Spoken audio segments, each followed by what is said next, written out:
As entrepreneurs, we deal with a lot of emotions. There's so many ups and downs, and we're all on our own. When you're on your own, the only thing you listen to are your thoughts and your mental sort of stability. And this is definitely something that I had to juggle, master, understand, and embrace over the past 1 to 2 years. Like, entrepreneurship is tough, and the toughest part is mindset. And that's why I emphasize the importance of mindset. And in today's video, I want to go ahead and really give you guys all the different secrets and hacks to really controlling and really utilizing all that fear, all that anger, all that resentment that is just in your mind, and how to go ahead and just understand it all, and what are the hacks and tricks that you guys can use to go ahead and really optimize your mindset and make sure that you're more stable, so you could go ahead and handle all the downs and you could handle all the fluctuation within entrepreneurship.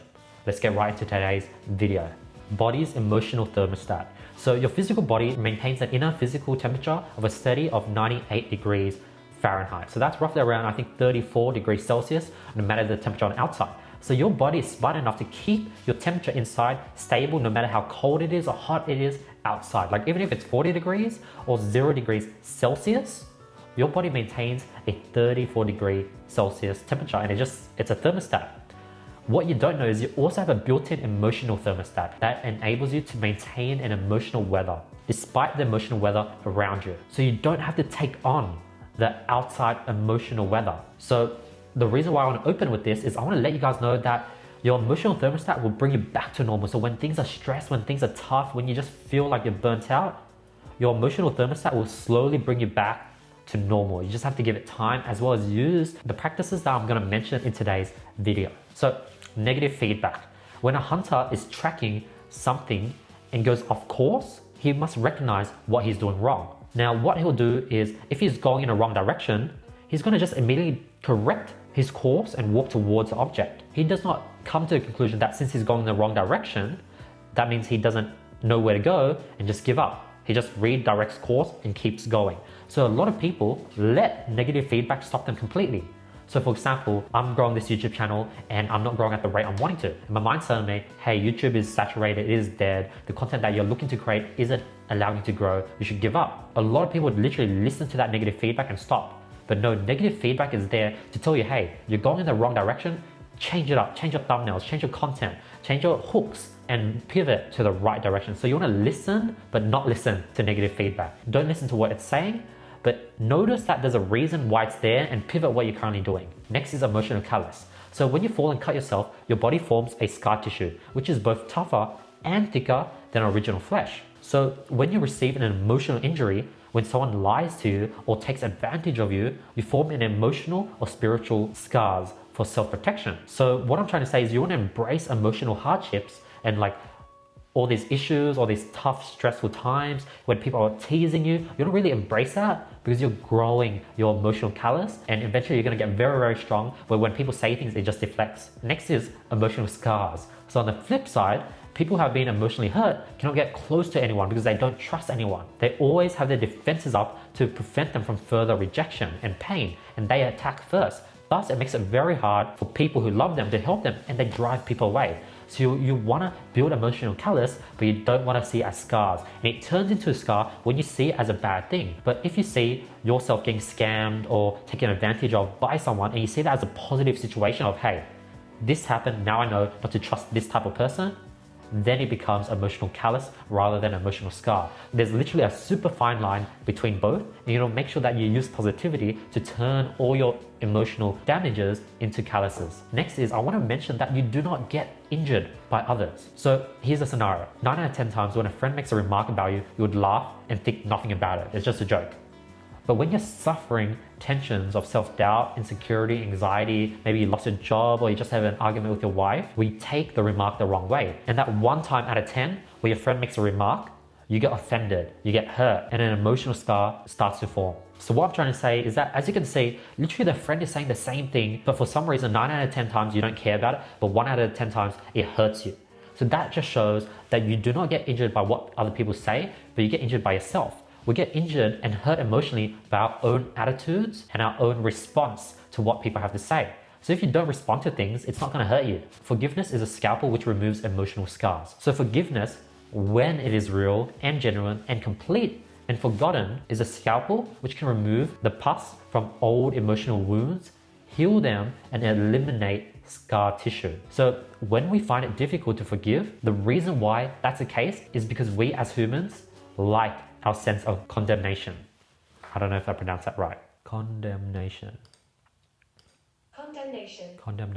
We find it difficult to forgive people is because we like our own sense of condemnation. Like, us humans are pretty evil. Like, if you've seen apes and what they do to other apes and how they fight and kill each other, like, that's where we've come from. And we really like revenge. And as long as we can condemn others, we can feel superior. But the issue of that is that you're unable to heal these emotional damages and they turn into scars. Whereas if you go ahead and really forgive and let things go, they can turn into emotional calluses. Next is resentment. When you feel that other people owe you eternal gratitude, undying appreciation, or continual recognition for your superlative worth, you feel resentment when these debts are not paid. That's what resentment is. You're resentful towards someone because they're not giving you the respect that you're looking for. Now, when you're goal striving, you are in control and you're responsible for your own success and happiness. So if you're resentful for someone being like, hey, this person isn't giving me the respect I'm looking for, you're literally telling yourself, hey, I'm not happy and I should be getting respect. That's the opposite of someone that is goal striving, and as a result, it will really hinder your happiness. So resentment doesn't fit into this picture of being goal striving and having success and being happy, and it's contradictory to being happy. Remember, you don't need what that person can offer to succeed. You don't need their gratitude. You don't need their thankfulness. You don't need them to say sorry for you to succeed. Let that go, heal those wounds, turn them into calluses, and move on. Don't have resentment. Next, self-esteem. You only have self-esteem when you're judgmental of others. Like, literally, my self-esteem is pretty high because I don't judge other people. Like, it's weird. A person that has really low self-esteem, they're always continuously talking about other people. So you want to practice treating others as if they have some value, and surprisingly enough, your own self-esteem would go up. So every time I talk to anyone whatsoever, no matter where they are, whether they're a janitor to someone working at a major corporate bank, I go ahead and really see what I can learn from them. Hey, what is your tips when it comes to cleaning? What's the best cleaning products? Hey, how to go ahead and maintain positive and not burn out in a corporate setting? What keeps everyone in the corporate setting in control? Like, how do they go ahead and keep everyone happy even though you're working bad hours and get paid barely nothing? Like, these are the questions I ask every single people. I'm always trying to see what they're good at and really extract value from that. And surprisingly enough, my self-esteem goes up even though they're just talking about themselves. Them being able to show that much knowledge from their expertise really lets me know that the broad experience that I have is pretty valuable. Like, if a janitor is able to give me value, imagine the amount of value I'm able to give to other people. And that's why the more value you give other people and the more you put other people on a pedestal, meaning not like you look up to them, but the more credit you give other people, the more credit you'll give to yourself. Remember, when you're talking to people, you're not dealing with people. You're dealing with a unique individual. Next, super important. This is something I struggle with.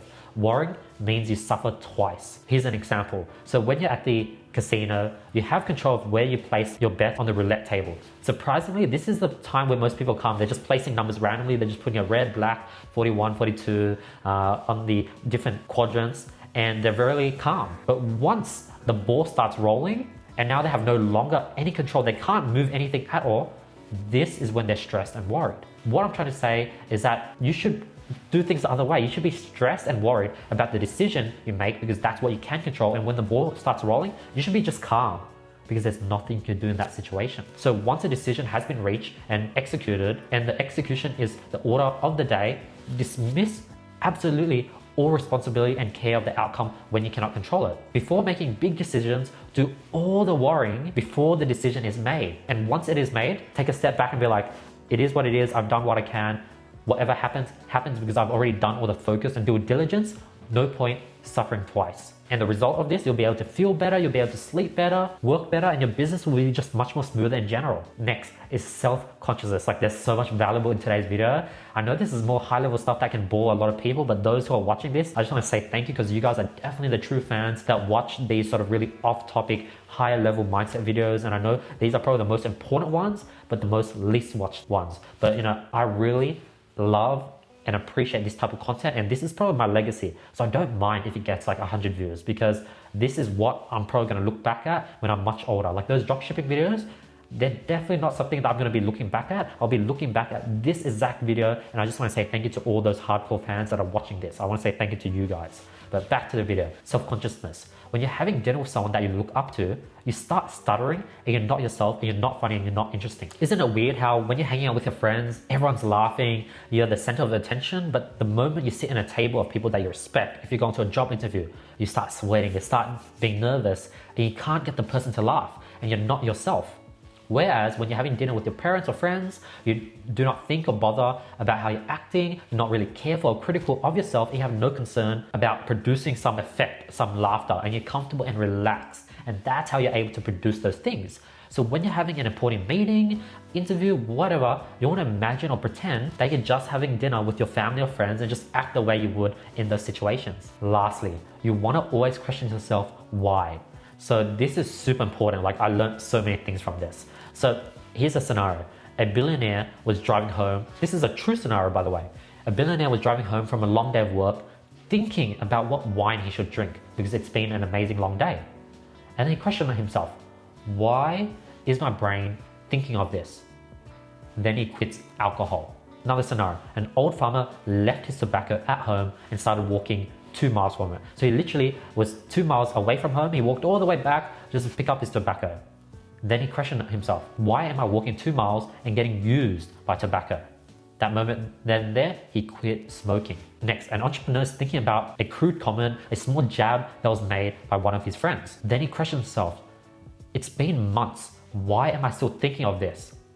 Then he chooses to never talk to that person ever again, even though they were close friends. So these are the crazy extents of what top entrepreneurs do. Like, they're very, very self-aware, more than you know, and literally they want to keep their mind as solitude and calm, and they don't want to fill it with junk, or like the moment they're thinking of something, they really worry about their brain capacity. Just like a computer's RAM or computer storage, they really see their brain as a capacity, and they're making sure that everything that's in their brain is high quality and there for a reason. So yeah, that's today's video.